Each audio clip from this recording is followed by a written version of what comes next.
Transmitting from the Mojave Wilderness in Joshua Tree, California, now is the time for Desert Oracle Radio, the voice of the desert.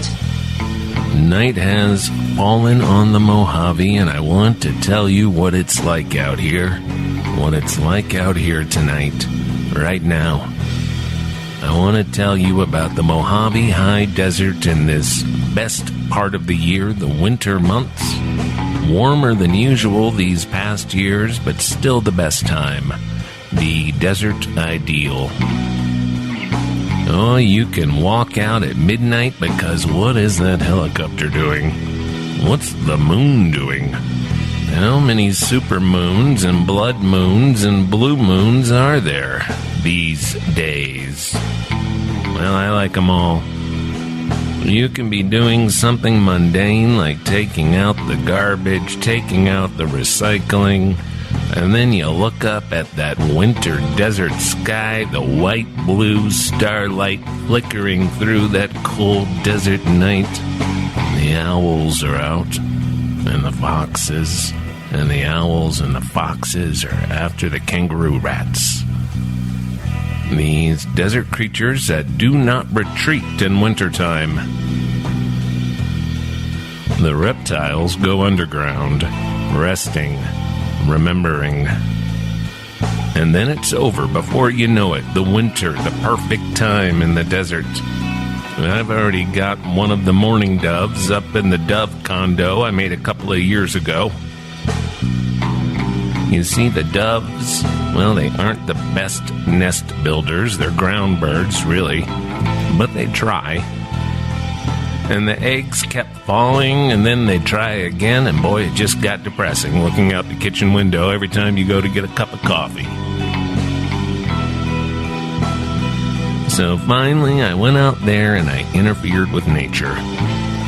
With a couple of nails and some twine, I made a little fence up there, up in the eaves, so the eggs would not roll out.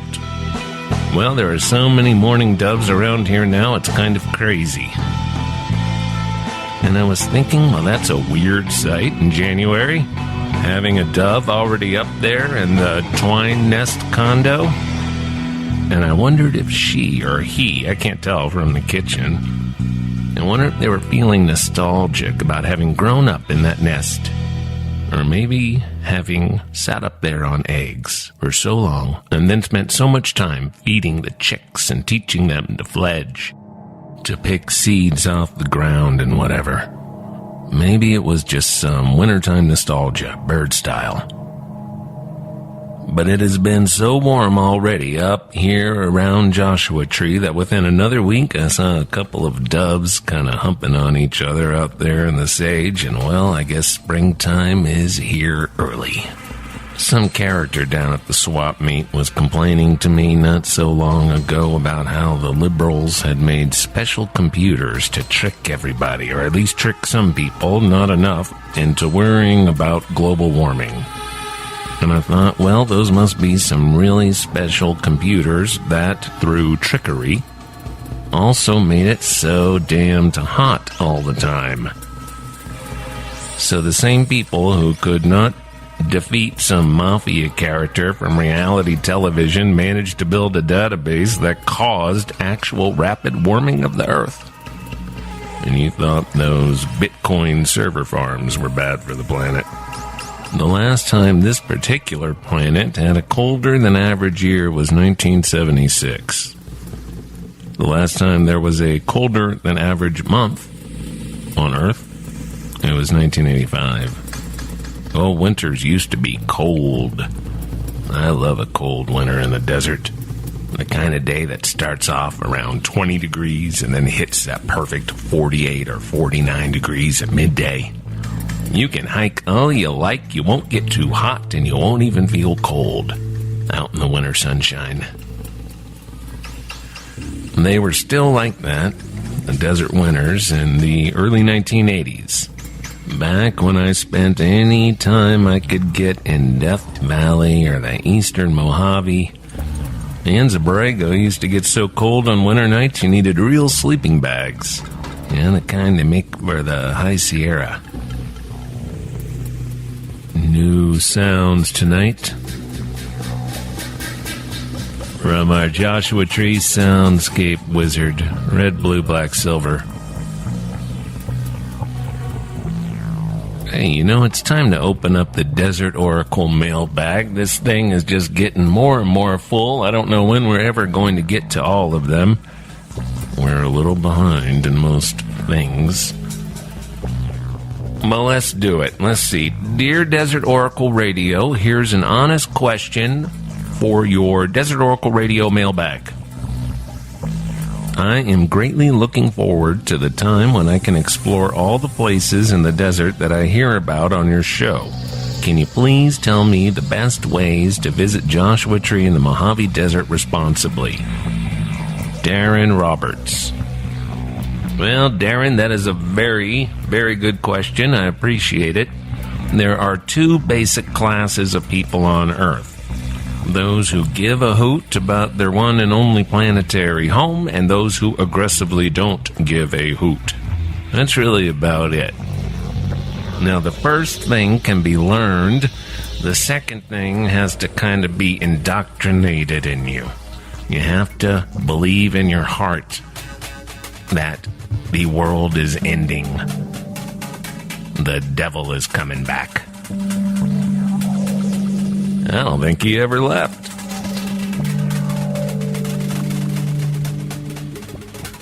I mean, that's all that ultimately matters. Which side defeats the other, because the winner there will determine the fate of an entire planet, the only planet we know about so far that sustains human life. There are some high stakes involved. Anybody can learn the basics about a place in maybe a half hour of halfway paying attention, being shown around a bit. It's too bad we don't do that in our parks. Maybe once we get some of those cheery robot rangers who can repeat the same thing 100 times a day without ever getting weary or frustrated. Step right this way, folks, the cheery robot ranger could say, leading everyone through a 5-acre demonstration garden next to the visitor center and snack bar. These are cactus. Try not to put your dogs or your children or your hands or your face in the cactus. And then there could be a comical robot sidekick who does everything that you're taught not to do, so you can laugh at its pain and perhaps learn a little something along the way. So as the robot sidekick is weeping loudly on the side of the trail, pulling cactus needles out of its bleeding rubber forehead, again, you make a little note to yourself. Don't do that. Likewise with other behaviors to avoid, such as all the littering and the killing and removal of the hardy desert bushes and brush to throw into your campfire, even though the sign says don't do that. And stomping all over the open desert, which busts up the microbiotic crust, which is a living network of tiny plants and other such organisms in the crusty top of the desert soil. I mean, after something like the Thompson Fire and the terrible mudslides that came with the first big rain up in Santa Barbara, you get a real sense of the microbiotic. The microbe becomes big enough to see. The fire ate up all the ground cover, all the bushes and the brush and most of the forest. All those plants hold the ground together. Kill off the plants and the ground is revealed to be dirt and rock. And down it goes in unstoppable slow-motion catastrophes of churning mud and sludge and logs and boulders and cars and cows, boulders bouncing down canyons and roadways like tumbleweeds, tearing apart houses that had stood there for a century, closing down the 101, washing away train tracks and buildings. A desert flash flood will show you the same forces at work, but I advise you not to stand in or near the wash as it happens, because every year in the Southwest, people are killed in desert flash floods.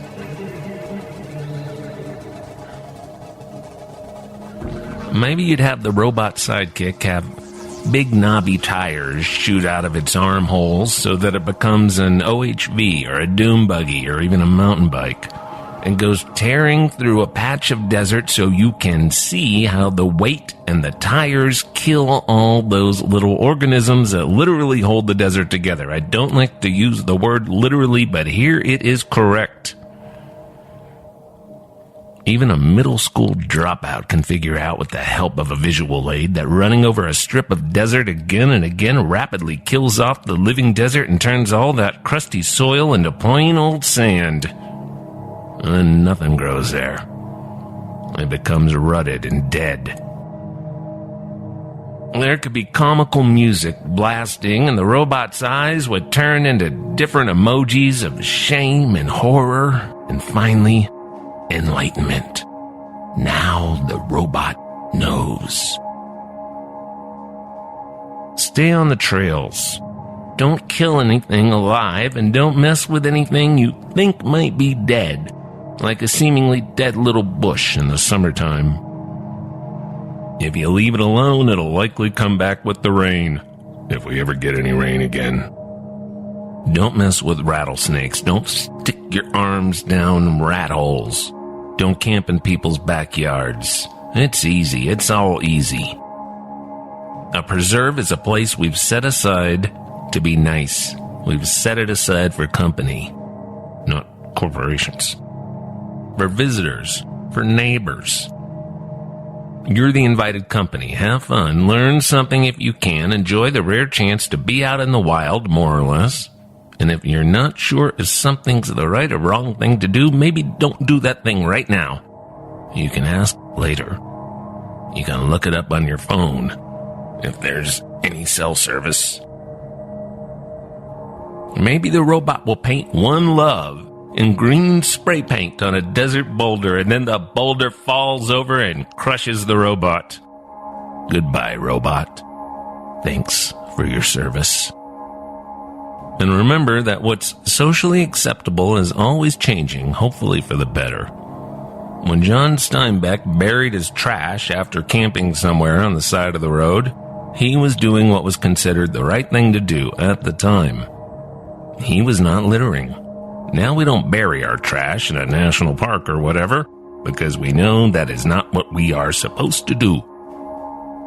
We bring in firewood if we're staying in a campground where we can have a nice campfire. Basic manners. The best way to come to the desert is to find a place far away, a place where few people visit. Somewhere wild and beautiful like the north end of Death Valley, or up in the Four Corners this time of year when it's cold and lonely. Find a place where you won't see a lot of other people like yourself. Find a place where you won't see a lot of other people of any sort. There is nothing like spending a whole day and night without seeing a human, waking up to the wind and the bird song, dinner outside over the fire, falling asleep to the calls of the coyote, the voice of the desert. Waking up at 3 a.m. and taking a little walk and not recognizing the position of the stars at that late hour, watching kangaroo rats hop across the wash. Oh, there is nothing better. Spend a week that way if you can, a whole season if you can get away with it. I am somewhat mystified by the people who head out to the empty desert only to be surrounded by other people. Great crowds of people making as much ruckus as they can, going to the Burning Man or whatever. It seems like they could do all of that in a sports arena back in town or Coachella Polo Grounds, and it would all involve a lot less travel, a lot less hassle. Anyway, enjoy your trip out to the desert and try to get as much quiet as you can, as many dark sky nights as you can. You're most likely to see wildlife in the early morning, so take some hikes when it's early. Beat the crowds, beat the heat, and take walks at dusk at night, especially in the winter when you don't have to watch for rattlesnakes. You might not see all the critters, but you'll hear them. You'll hear owls swooping past, coyotes yipping. You'll have a good time. Go out there and enjoy the desert. Enjoy your public lands. They belong to you, not to a couple of mobsters from the Russian State Oil Company or whatever. Don't take any guff from these scumbags and pray to your favorite gods or aliens that justice shall be served. Justice shall be served. Very large servings of justice. Oh, it will be a treat to watch that, won't it? I might even turn on the cable news. People will remember that like the moon landing or when Michael Jackson walked backwards on the TV. Wake up the kids, let them see and let them remember. Let them remember. The hand of fate and the scales of human justice always tilt against the evildoers, always. Sometimes it takes a little time. Sometimes we need to remember what Zeus said to the wagoner who got stuck in the mud and pleaded to the gods for help. The gods help those who help themselves. Benjamin Franklin wrote that in what is now remembered as the very first editorial cartoon. One of the only good ones, too. And what it means is that while fate or luck or the general moral compass of the species may be discerned through subtle actions, Zeus is not going to reach down from Olympus and pull your wagon out of the mud. Zeus is not going to reach down from Olympus and strangle your oppressor. That can only be done with human hands. Or maybe a tic-tac stuck in your throat or something. It's really all a mystery.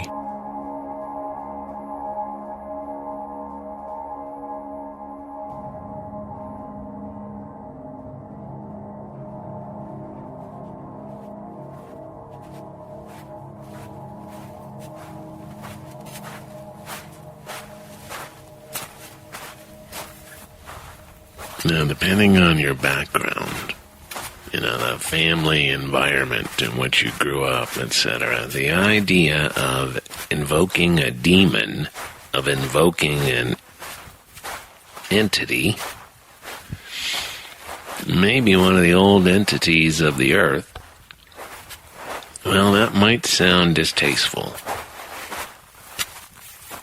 But there's nothing more traditional than members of a community invoking a protector spirit, a protector that takes physical form now and again for the purposes of protecting a community, a resource, its ideals.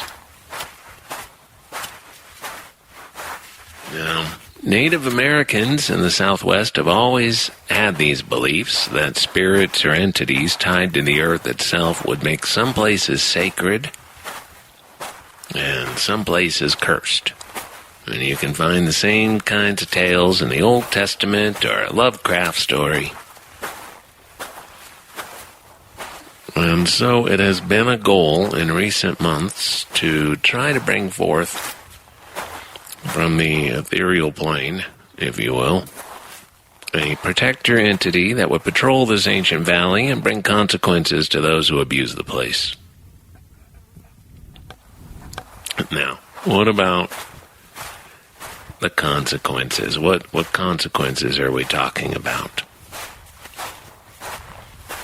I believe intent is the factor here, and as the intent is to make these people leave as soon as possible before they can set the whole area ablaze with a careless and illegal campfire, send them on their way. The idea is you want them to go back to their friends, go back to their Slack chat rooms, their rock climber group text messages, and tell their friends and acquaintances and coworkers, do not go here. It is a cursed place at night.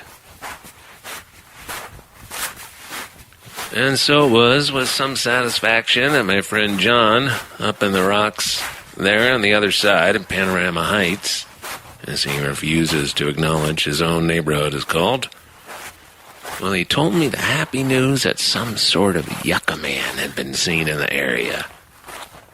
running madly up and down the dirt roads of that sparsely populated neighborhood adjoining the nature preserve and then coming into the nature preserve. You know, there are theories about what the monster is or was. The dullest being that it is a long-haired man in the throes of delirium caused by ingestion of peyote or some other kind of intentional or accidental psychosis. Anyway, it's loose now. It is out there. It's out here. And people are trying to explain it in mundane terms. It seems like the more frustrated the people get around here, the more frustrated they get about the van conversions rolling into the nature preserve every weekend night because the occupants have decided they'll ignore the law here because they don't feel like paying $20 for a campsite or getting a motel room because they don't have campsite reservations in one of the busiest national parks. Well, it seems the angrier people get, the more strange things seem to happen out here.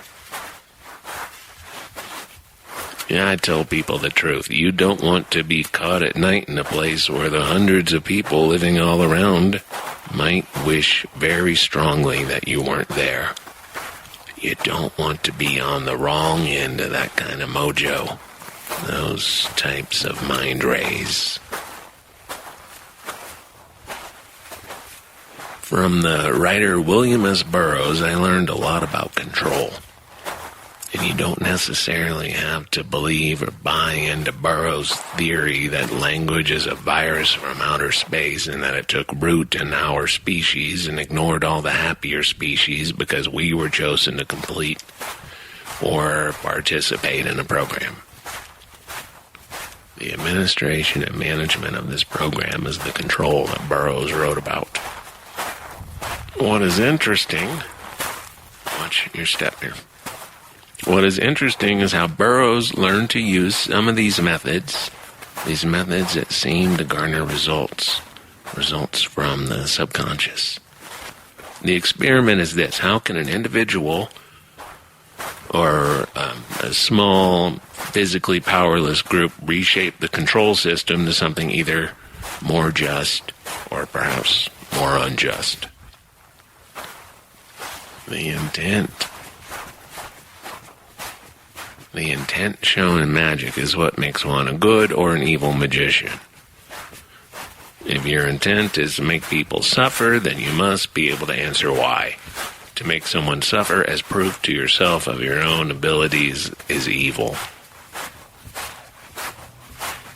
And it was Burroughs' conviction that ancient rituals and magic spells were of no particular value. No special value, anyway. If you studied them, if you practiced them, fine. That is a method that can work for you. Burroughs preferred use of whatever the society made available, especially in the inversion of top-down control systems. He had access to expensive cameras and sound recording and playback equipment. What a mobile phone can do today. Well, Burroughs famously forced a coffee bar out of business in the swinging 60s neighborhood of Soho in London. He was a polite and cultivated person, generally speaking, under most circumstances.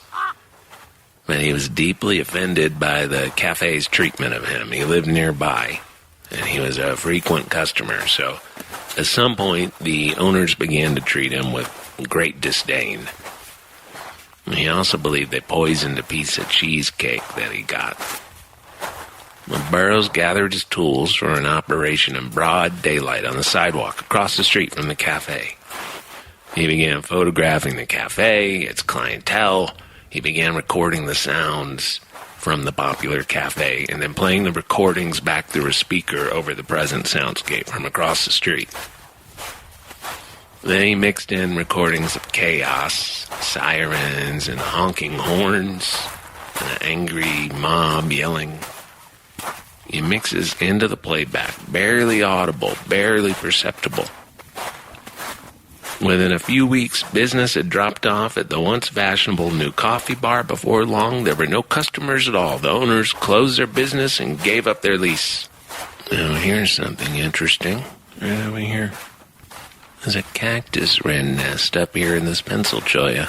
Usually the cactus wren makes its nest in the regular cholla, but it's not tall enough here, so the pencil cholla will do just fine. Just needs to be up high enough so that the coyotes can't eat the eggs out of the nest.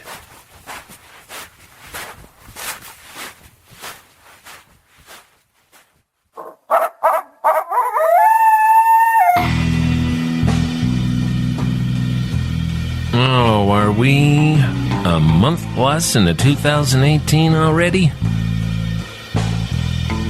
And here I am still writing "Put Ryan Zinke in prison" on my checks.